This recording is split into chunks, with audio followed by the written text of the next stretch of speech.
Hello, bienvenidas y bienvenidos a Las Reinas Podcast. Yo soy Larisa y estoy muy contenta y emocionada de traerles historias de reinas reales y honorarias, famosas y no tan famosas. El día de hoy les estaré hablando de la reina más antigua que hasta la fecha les he hablado en este podcast y ella es Olimpia de Epiro. Antes de comenzar, ya saben, quiero hacer algunas aclaraciones. La primera es que no soy historiadora, solamente soy fan. La segunda, muy probablemente no vaya a pronunciar bien algunos nombres de personas, ciudades, etc. Me disculpo de antemano.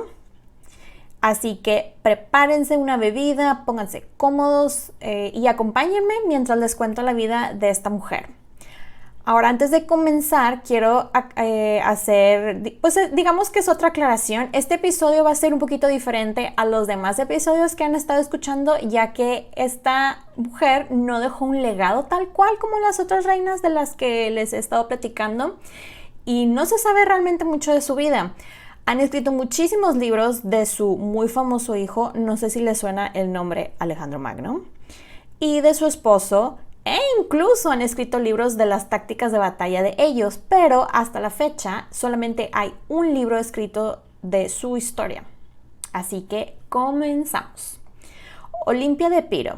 No sabemos exactamente cuándo nació, pero el año más aproximado es el año 375 AC. No sabemos ni el día ni el mes, pero supuestamente nació en ese año. Lamentablemente, este es otro de los casos, como les digo, que nadie, como eran mujeres, no anotaban sus fechas de nacimientos, entonces aquí estamos solamente adivinando. Voy a hacer la primera, aclaración dentro de la historia. Olimpia tuvo 4 nombres a lo largo de su vida, porque eso de cambiarse de nombre a lo suyo. Así que, digamos, la voy a estar llamando Oli, Olimpia, o también la puedo llamar por cualquiera de esos nombres, como quiera, ahí se los voy a ir aclarando, ¿ok? Su nombre al nacer fue Políxena, o Políxena, no estoy segura cómo se pronuncia eso, vamos a llamarla Poli. Y le pusieron este nombre en honor a la hija de Príamo, que había sido sacrificada sobre la tumba de Aquiles. Poli nace siendo una de las hijas del rey de Epiro, de la familia real de Molosia, del rey Neptólemo I de Epiro. Y si no saben o han escuchado de Epiro, esta es una región que está al noroeste de la actual Grecia y Albania. No se sabe quién fue su mamá. Así, nada, absolutamente nada. Nadie se molestó en anotar su nombre. Está completamente borrado de cualquier archivo histórico. ¿Ok? Sabemos, eso sí, que tuvo al menos una hermana y un hermano. Este hermano también se llamaba Alejandro, que les digo, la gente es muy original con los nombres. Este hermano va a figurar un poquito después en la historia para que tengan ese nombre en mente. Cabe aclarar que, como les digo, no se tiene mucha información sobre mujeres de la antigüedad y mucho de lo que se escribió lo escribieron hombres que no eran muy fans de ella, así que por eso es que Olimpia normalmente es la mala del cuento, la villana, ya saben. Ella, como María Antonieta y otras tantas mujeres famosas a lo largo de la historia, fue víctima de mucha propaganda y propaganda negativa, o sea, hace fake news. Cuando nace Poli, o Oli, Grecia aún no era el imperio que se pueden imaginar, sino que eran muchos reinos chiquitos o tribus, si se puede llamar de esa manera, y ella pertenecía a uno de esos reinos. Al parecer, los residentes de Atenas los veían a los de Molosia, los del reino de Epiro, como menos, no los veían tan importantes o elegantes o intelectuales como ellos. Pero, ¿se acuerdan que les acabo de decir que le pusieron su nombre en honor a la hija de Príamo, que había sido sacrificada sobre la tumba de Aquiles? Pues resulta ser que los molosos decían, o mejor dicho, insistían que ellos eran descendientes de Aquiles. Sí, ese Aquiles, el semidios, o mejor conocido como Brad Pitt en la película de Troya. El semidios considerado héroe en la Ilíada de Homero. Ellos decían, o sea, era con los de Atenas de que, excuse you, no seré tan intelectual y fancy como tú, pero mi ancestro es Aquiles. Bye. Ese estilo, ¿ok? De hecho, el rey Neptólemo le pusieron ese nombre porque ese era el nombre de uno de los hijos de Aquiles. Ahora, algo que se me hizo bastante interesante es que, a pesar del hate de la gente de Atenas, las mujeres de Epiro tenían más derechos que las mujeres de Atenas. En Epiro, las mujeres podían tener propiedad, incluso podrían ser guardianas legales, podían incluso hasta ser regentes, las contaban como ciudadanas. ¿What? Y las viudas podían elegir a sus esposos y podían participar en escoger los esposos para sus hijas. Incluso tenían permitido salir de sus casas no acompañadas y hacer transacciones de negocio, cosa que en Atenas no tenían así nada de eso, en lo absoluto. Entonces digo, para todo el hate que las personas de Atenas les tiraban, las mujeres, aquí estaba muy progresista la cosa. Muy bien la gente de Epiro. Adicionalmente, ellas eran las líderes religiosas, cosa que tampoco se ve mucho en estas culturas, y menos en esa época. Trabajaban a un lado de la política, que la parte de la política ese era ya el trabajo directamente de los hombres. Cuando Oli/Poli tenía 5 años aproximadamente, el abuelo, quien era el rey, murió y su papá y el tío heredaron el reino y digamos que trabajaron en conjunto agregándole al reino algunas de las tribus/reinos vecinos y pues fueron expandiendo el reino, ¿verdad? Ahora vamos a hablar un poquito sobre su educación. No se sabe mucho de su infancia, pero se asume que recibió una muy buena educación. De hecho, dicen que Alejandro, su hijo, el Magno, adquirió su curiosidad y hambre por el conocimiento gracias a ella, así que podemos asumir que era una persona bastante educada. Sabemos que ella y Alejandro se mandaban el WhatsApp de la época antigua, cartitas, así que también podemos asumir que sabía leer y escribir. Muy probablemente también le enseñaron a bailar, a tejer y pintar y cosas por el estilo. Eran cosas que las mujeres de las clases sociales altas hacían. También sabemos que le tuvieron que enseñar sobre política y economía, ya que ella se le daba muy bien eso y más adelante en la historia van a ver que realmente sabía bastante de eso. Básicamente para la época ella tenía la educación de la princesa estándar, digamos. Cuando Poli llega a su adolescencia, se cambia su nombre de Políxena a Mirtala. Supuestamente se lo cambió por razones religiosas, ya que aquí es cuando entra supuestamente al culto de Dionisio, el dios del vino y de la fertilidad.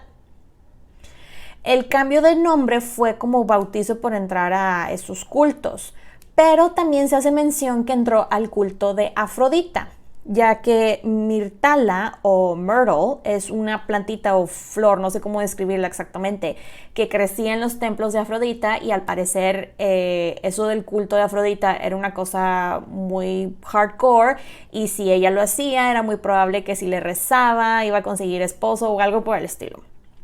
Fun fact, esa flor Myrtle o Mirtala, llamémosla de esa manera, la usa la familia real inglesa. De hecho, Meghan Markle tenía esa plantita flor en el ramo de su boda. Es una tradición de ellos.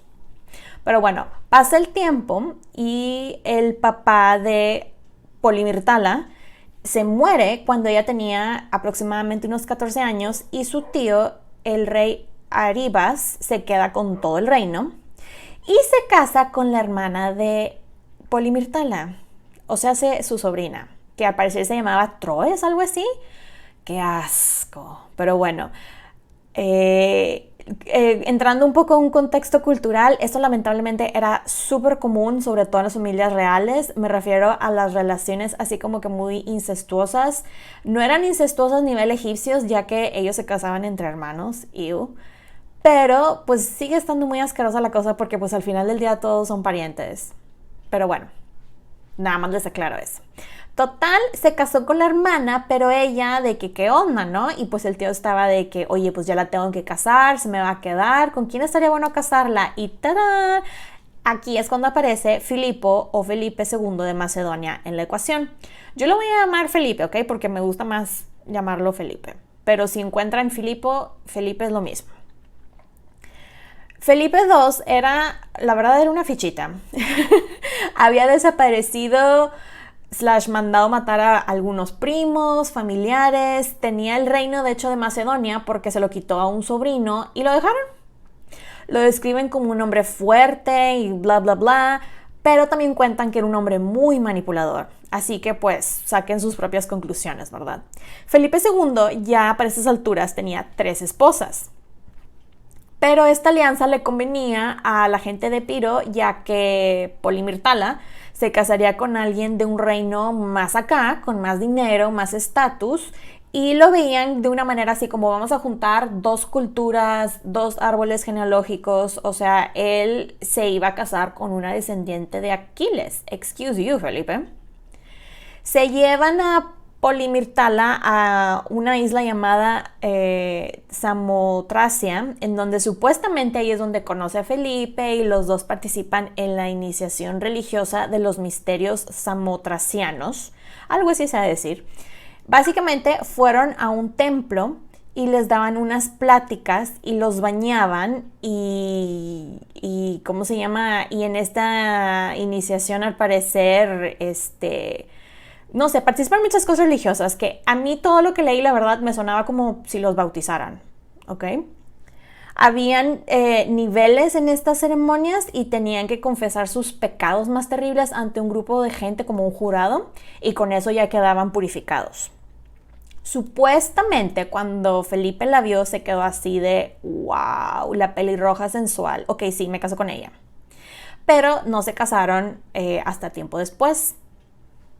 Cabe aclarar que, este matrimonio no fue por amor, fue una transacción de negocios, así de sencillo, entre Felipe y el tío de Polimirtala. O sea, no fue casualidad, vaya, es a lo que voy. Ahora vamos a hablar un poquito de su aspecto físico. Algo que no les había mencionado hasta ahorita es su aspecto físico. No hay relatos ni retratos tal cual de cómo se veía. O sea, nadie se molestó en pintarla, ni siquiera hacer un sketch de ella, pero la describían como una mujer muy bella, muy sensual. Pero lo único que sí sabemos, porque eso sí se escribió, es que era pelirroja. Yo sí creo honestamente que sí tenía que ser bonita, ya que he visto varios artículos recientes de científicos y de gente que ha recreado la cara de su famosísimo hijo Alejandro Magno.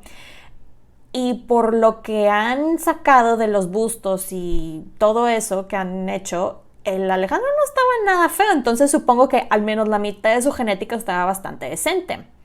Yo me imagino a alguien así como Angelina Jolie, quien de hecho interpretó a Olimpia en la película de Alejandro Magno del 2004. Me imagino a alguien así, o sea, una mujer así muy guapa, muy así como sensual, exótica, ese estilo vaya. Pero bueno, continuando con su historia, ahora llegamos a su boda. Ya cuando ella se casa tenía 18 años supuestamente, aunque hay teorías que ella tenía 14 cuando la casaron, pero al parecer no es cierto. Vamos a pensar que tenía 18 y Felipe tenía 28. Y al parecer se llevaban bastante bien y se gustaban y tenían así como que una relación muy apasionada, supuestamente. Se casan y ella se muda al palacio con todas las esposas de Felipe. Ahora, cabe aclarar, no vivían todas juntas en el mismo cuarto. Cada una de las esposas tenía su, sección del palacio donde vivían. Ahora voy a hacer un pequeño paréntesis para que entiendan. Les voy a explicar una cosa de Felipe. ¿Se acuerdan que les dije que él tenía esposas? Les conté la parte que tenía 7 esposas, o mejor dicho, tuvo 7 esposas. Pues sí, sus nombres eran Audata de Iliria, que con ella tuvo una hija llamada Sinane. Fila de Elimea, sí, fila como los tenis. Ellos no tuvieron hijos. Luego también se casó pues con esta chava, con Olimpia. Con ella tuvo a Alejandro y a Cleopatra de Macedonia. Ella digamos que era como la esposa principal, por decirlo de esa manera. Se casó también con Meda de Odesa. Se casó con Filina, ella era de Tesalia, de hecho de la ciudad de Larisa, como yo, como mi nombre. Se casó también con una mujer llamada Nicesípolis de Feras, con ella tuvo una hija llamada Tesalónica. Y su última esposa fue Cleopatra Eurídice, creo que sí se pronuncia, Macedonia, y con ella tuvo a Europa y Carano de Macedonia. Y también Felipe tuvo amantes hombres. La gente en aquellos tiempos era muy fluida, digamos, y de hecho uno de los amantes que se rumoraba que tenía Felipe era Alejandro, el hermano de Polimirtala. Asco, pero bueno, cada quien. Al parecer, el día antes de su boda, Olimpia tuvo un sueño premonitorio de que un poderoso rayo le atravesaba el vientre y le encendía con fuego sus entrañas. Su esposo dijo que también soñó que le grababa a su esposa en el vientre una figura de un león, una cosa así, y le contaron esto al oráculo y el oráculo fue de OMG, esto es una señal, una muy buena señal del premonitoria de un rey jamás visto, bla bla bla, ¿ok? Acuérdense que la gente en aquellos tiempos era muy supersticiosa y estas cosas se las tomaban en serio y lo que le sigue. Al año siguiente a estar casados, el caballo de Felipe gana en las Olimpiadas y Polimirtala decide cambiarse su nombre a Olimpia en honor a eso. Esto de que el caballo ganara era un super big deal, ya que era la primera vez que alguien de Macedonia competía en las Olimpiadas, ya que ellos no habían sido considerados griegos hasta esta fecha. Y encontré un relato que cuenta que él fue quien le cambió el nombre a su esposa en honor a él por su victoria en las Olimpiadas, pero la verdad esta teoría no me gusta y prefiero pensar que ella fue la que decidió cambiarse el nombre porque ella quiso, ¿verdad? Felipe ya tenía un hijo de otra de sus esposas que al parecer el niño, quien también se llamaba Felipe, porque la gente, les digo, es muy creativa con los nombres, el niño tenía un tipo de retraso. Perdón, pero como siempre la culpa tenía ella, o sea, Olimpia, ya que habían rumores de que ella había envenenado al niño y que por eso quedó de esa manera, pero según esto al parecer no quedas así por veneno, o sea, si alguien te envenena te mueres pues. Primero nace su hijo Alejandro, a.k.a. Alejandro Magno, en el año 356 AC y 2 años después nace su hija Cleopatra, y no es la famosa Cleopatra, pero es pariente de esa muy famosa Cleopatra. Pero Cleopatra era un nombre muy común de esa época.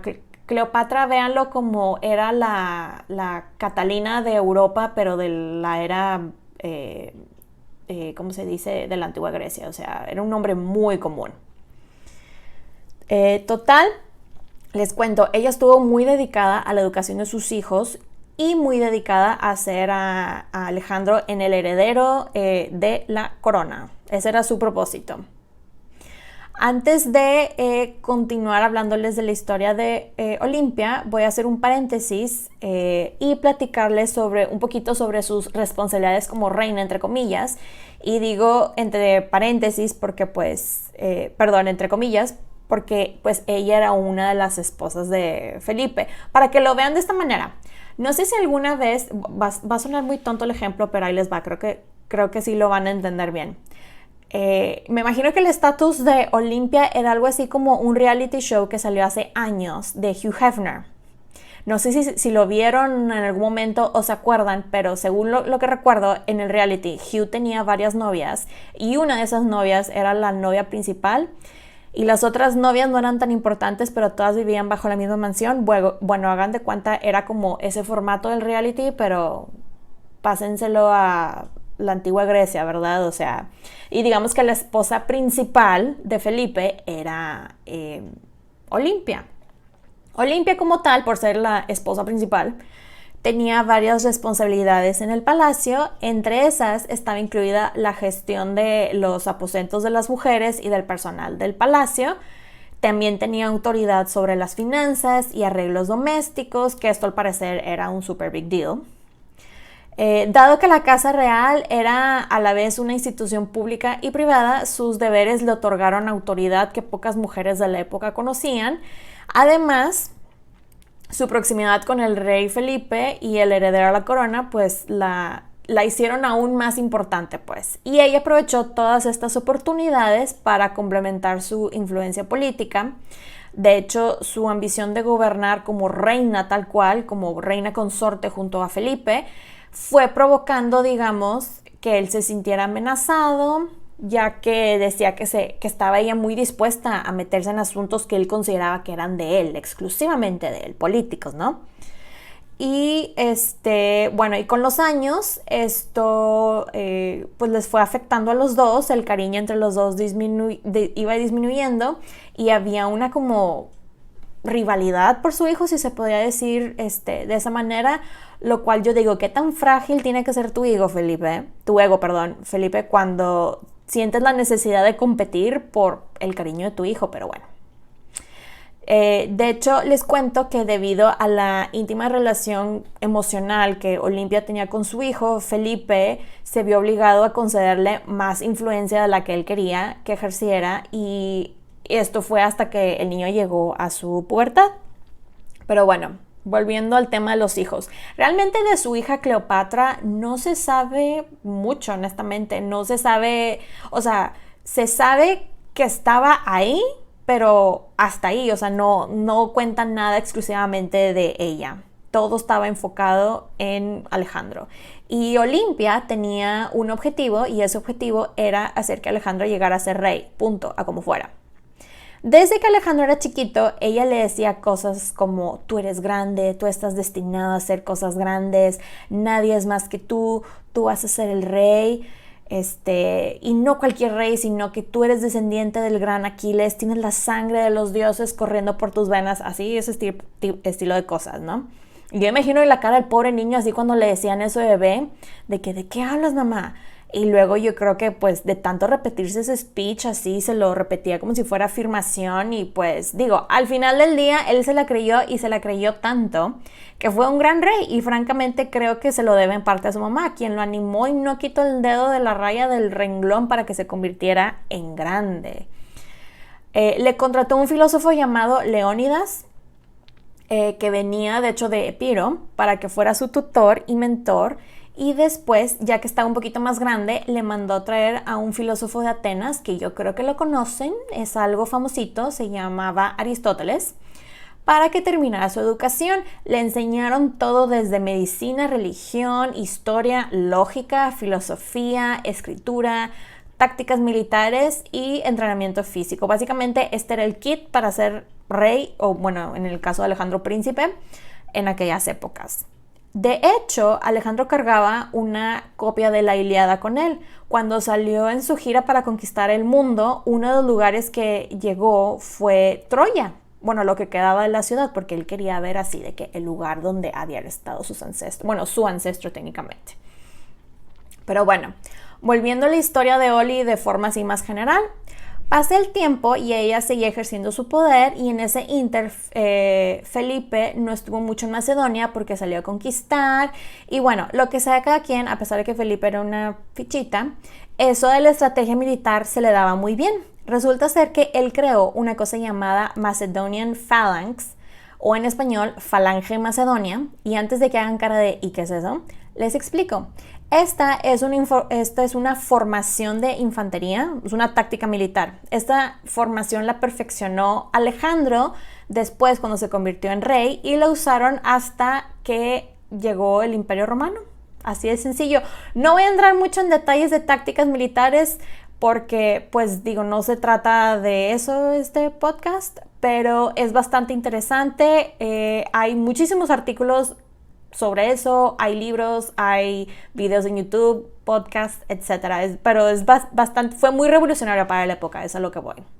Y gracias, como les digo, a estas estrategias militares y la organización que tenían, nadie les ganaba, y hasta hicieron su escuelita militar donde atendían los hijos de la nobleza y todo el show.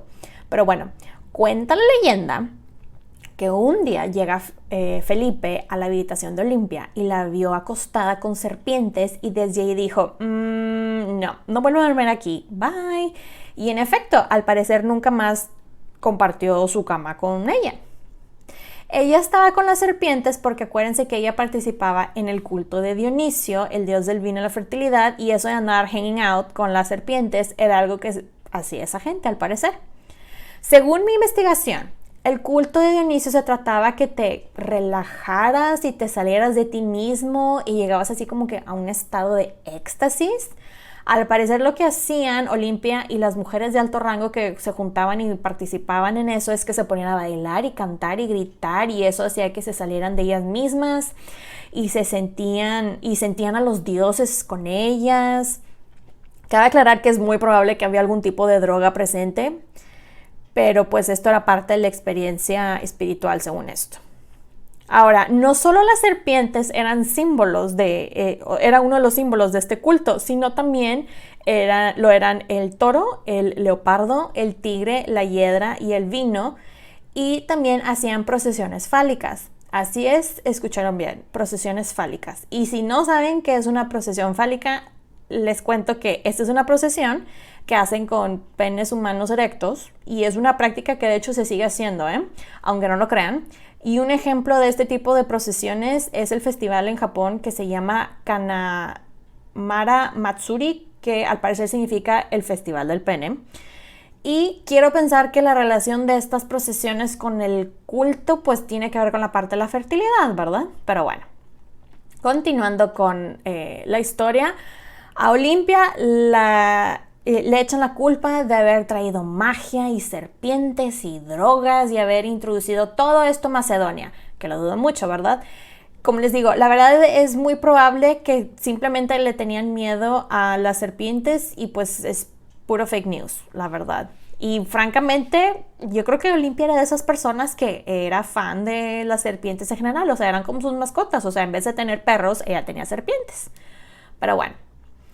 Para este punto de la historia, Felipe se hartó de ella y se divorcia, entre comillas, porque realmente no se podían divorciar en aquellos. O sea, el divorcio no es como ahorita que firmas papeles y así, ya era como, ya estoy divorciada de ti, bye. Y la acusa de adulterio y incluso hasta llegó a decir que Alejandro no era hijo de él, etcétera. Entre esas tantas cosas dijo.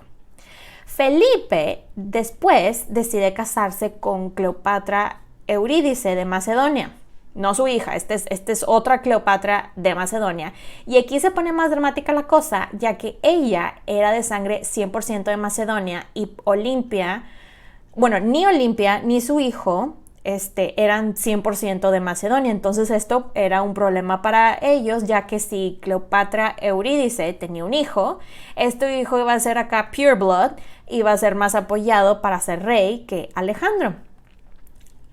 Para estas alturas les cuento que Alejandro ya era adolescente, ya estaba saliendo prácticamente de su adolescencia.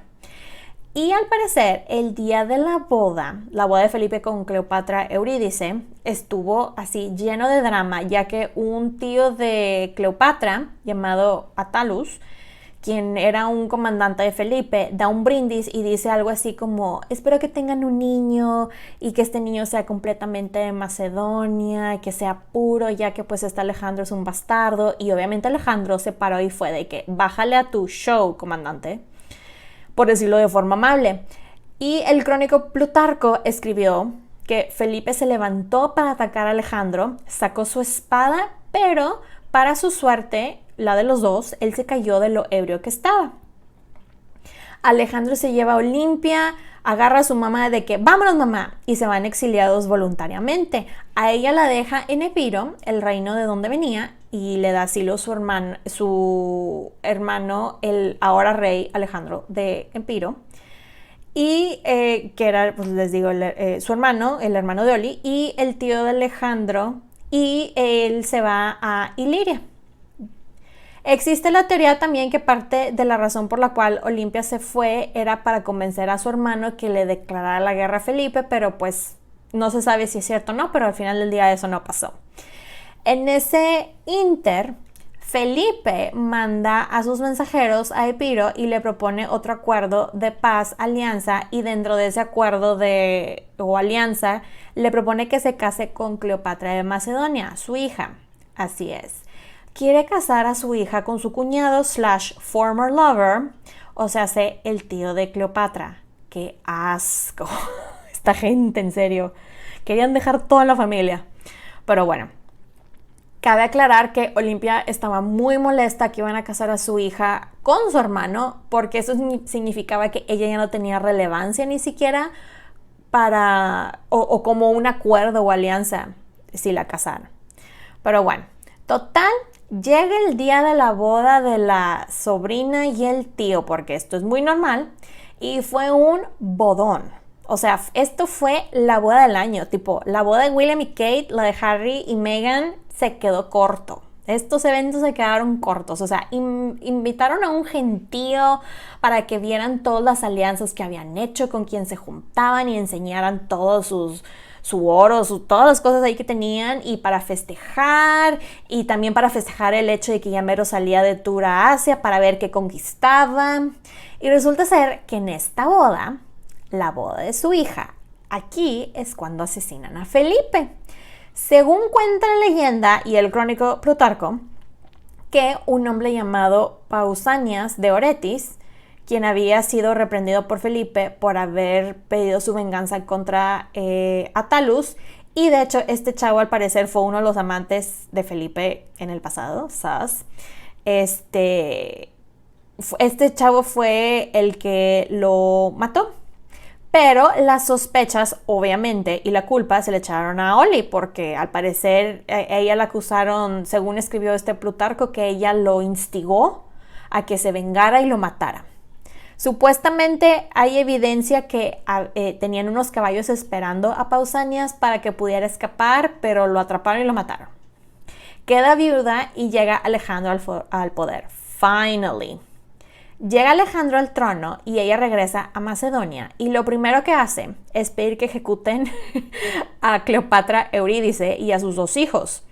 Aquí hay varias versiones de cómo los mataron. Una de ellas es que los quemaron vivos, otra es que hicieron que Cleopatra Eurídice se suicidara, o ella eligió eso para acompañar a su amado esposo con Hades. Quién sabe cuál es la versión correcta, pero el chiste es que los mataron. Y el rey Alejandro no le gustó eso, pero pues ya no había nada que se podía hacer. Ya estaban muertos, y lamentablemente era algo que se hacía en esos tiempos. Se deshacían de los que podrían potencialmente quitarles el trono. Ya con esto estaba ella segura en Macedonia. Cuando Alejandro se preparó para cruzar el Helesponto y entrar en Asia Menor, el Helesponto es una zona en Turquía, su mamá lo apartó y le dijo que su verdadero padre no era Felipe, sino Zeus. Así es, el dios Zeus, y por lo tanto él tenía que ser muy valiente, de manera que enseñara ese origen divino que tenía. Esta es la despedida de ellos, ya que nunca más volvería Olimpia a ver a Alejandro. Él nunca más regresaría a su patria, no vería a su mamá, nada. A lo largo de sus viajes por Asia, él y su mamá se mantuvieron en contacto por, como les digo, el WhatsApp de la época, las cartitas, y se escribían seguido. Esto continuó por aproximadamente unos 13 años. Ese es el momento que Alejandro se convierte en magno y conquista, y pues ya saben, todo eso lo que hizo. Ella le ofreció muchos consejos, pero él los ignoraba, y un señor llamado Antípatro había quedado como regente de Macedonia y Grecia, y esto era un súper conflicto para Olimpia. Aunque cabe aclarar, ella tenía mucho poder, ya que manejaba bastante de las relaciones diplomáticas con diferentes reinos, manejaba también muchos de los asuntos del reino en general, como la administración, etc. Nadie sabía ni veía esto, porque todo esto era así muy backstage, y la cara del reino era Antípatro, quien, cabe aclarar, no es que era un hombre inútil, sino que se enfocaba en otras cosas, como en guerras y cosas por el estilo.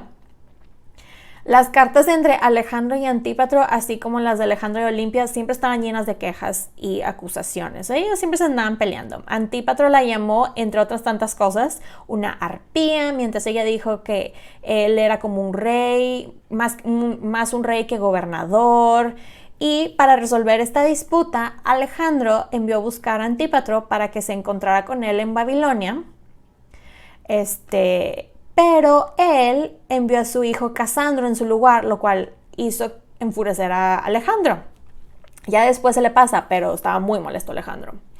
Olimpia le mandaba cartitas a diferentes personas de diferentes reinos y pues no siempre era alguien muy popular, pero siempre era una mujer muy respetada por su inteligencia y posición. Ella dedicaba santuarios en nombre de la familia real y al parecer hasta logró exiliar a personas que habían robado de la tesorería.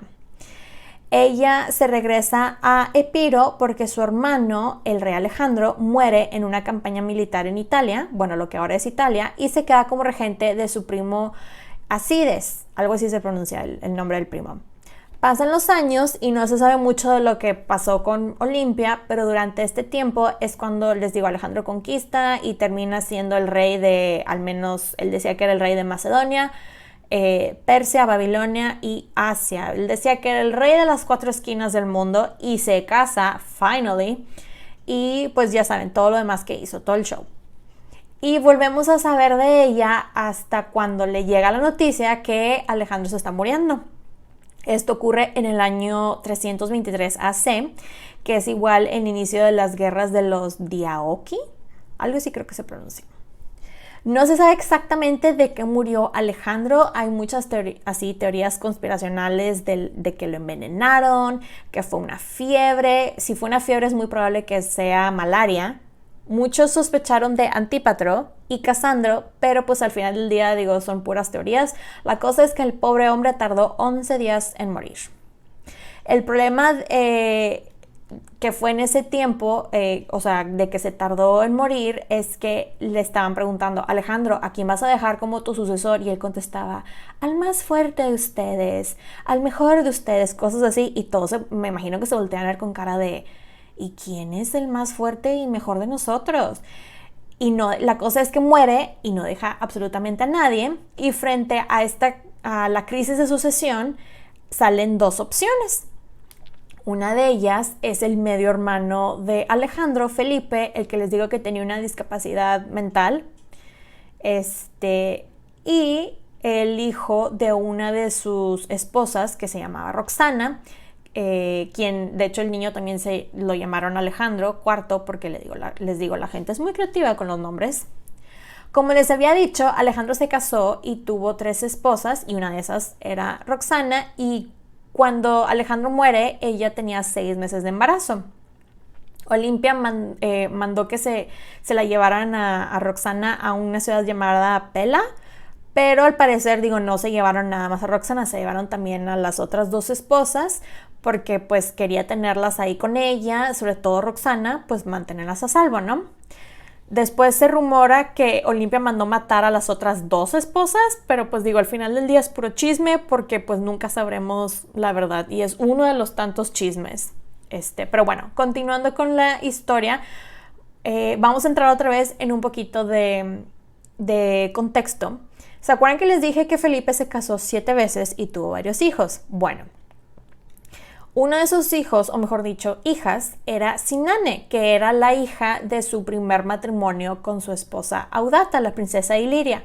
Bueno, Sinane era, como les digo, la mayor de sus hijos, y ella fue entrenada como guerrera y de hecho hasta luchó con Alejandro en varias batallas.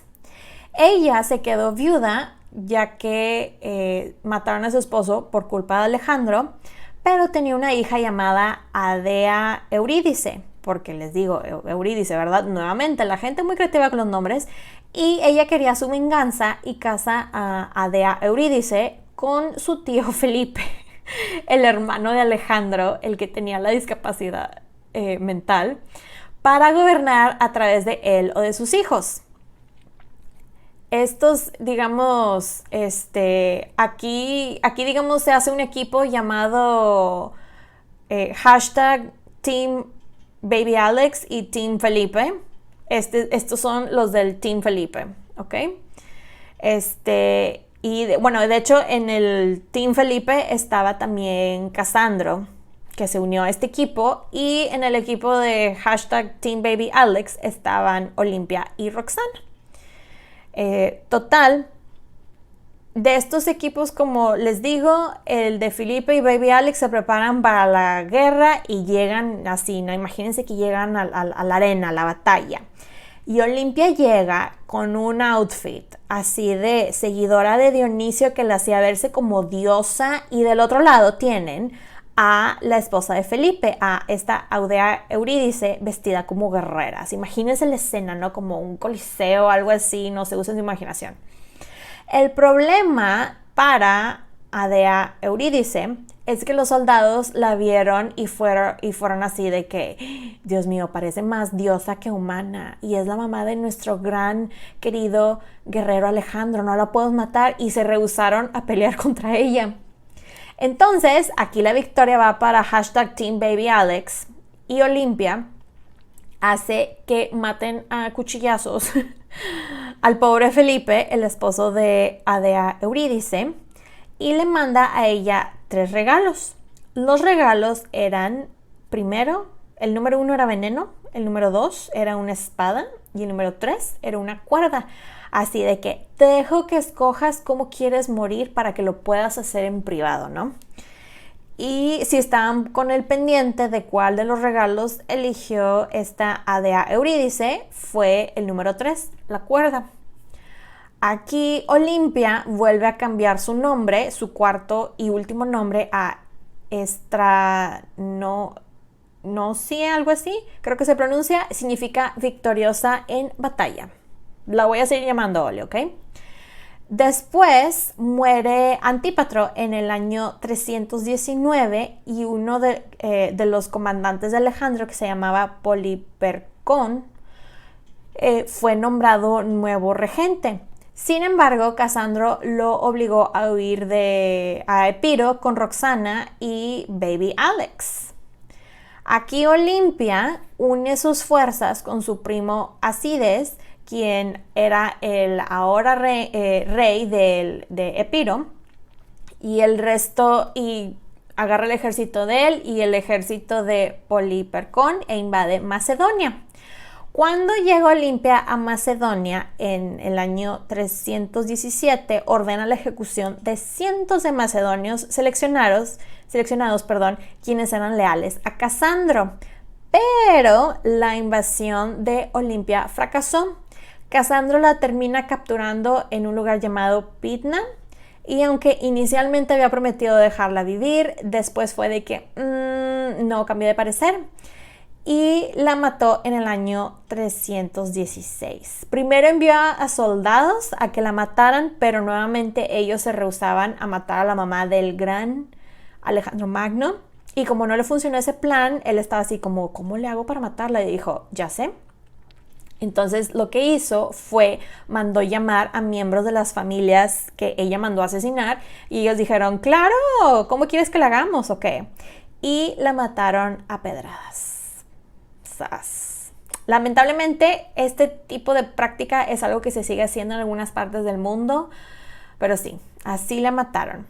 No se tiene ninguna idea de dónde enterraron el cuerpo de ella, al igual que el cuerpo de su hijo Alejandro, nadie sabe dónde está. La única diferencia es que con Alejandro hay teorías de dónde puede estar el cuerpo, pero de su mamá absolutamente nada. Casandro después se casa con otra de las hermanas de Alejandro, con Tesalónica, y con ella tuvo 3 hijos. Y pues digo, aquí lamentablemente el sueño de Olimpia de que su nieto heredara el trono de Alejandro, pues nunca sería realidad, ya que el niño, que ya cuando muere tiene como unos 14 años más o menos, y Roxana, son asesinados, o mejor dicho, envenenados por órdenes de Casandro en el año 310 AC. Y pues miren, este es el final de su historia. El crónico Plutarco que les he mencionado anteriormente escribió todo esto, unos 400 años después de que los hechos sucedieran, así que pues realmente nunca sabremos qué tanto es verdad, al igual que como les comenté en el primer episodio de este podcast, pues no era fan de nuestra reina, y la hizo una villana, la hizo una asesina y la hizo una hechicera. Aquí es donde yo abro debate. Claramente esta mujer no era una santa, pero no creo que haya hecho todas las cosas de las cuales la culpan. Mi pregunta para ustedes es, ¿creen que si ella hubiera sido hombre, la historia sería diferente. Déjenme sus comentarios, porfa, en las diferentes redes sociales. Yo quiero saber qué opinan. Mi opinión es definitivamente, si ella hubiera nacido hombre, hubiera sido Olimpia la Grande, sin lugar a duda.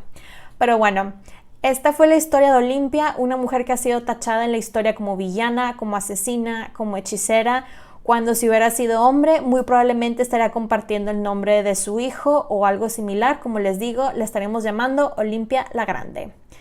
Quiero cerrar este episodio con esta frase dicha por su famosísimo hijo Alejandro y dice: aquellos que tienen el valor de vencer el miedo son hechos libres y los que son conquistados por él sufren hasta tener el valor para derrotarlo o se los lleva la muerte. Espero que les haya gustado este episodio. Pueden encontrar los episodios de Las Reinas Podcast en diferentes plataformas como Spotify, YouTube, Apple Podcasts y Amazon Music.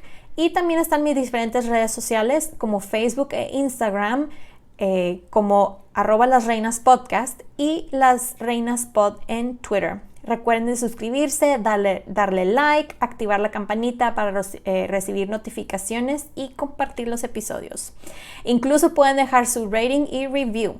Muchísimas gracias en serio por escucharme y por apoyar mi proyecto, este podcast. Nos escuchamos pronto. Bye.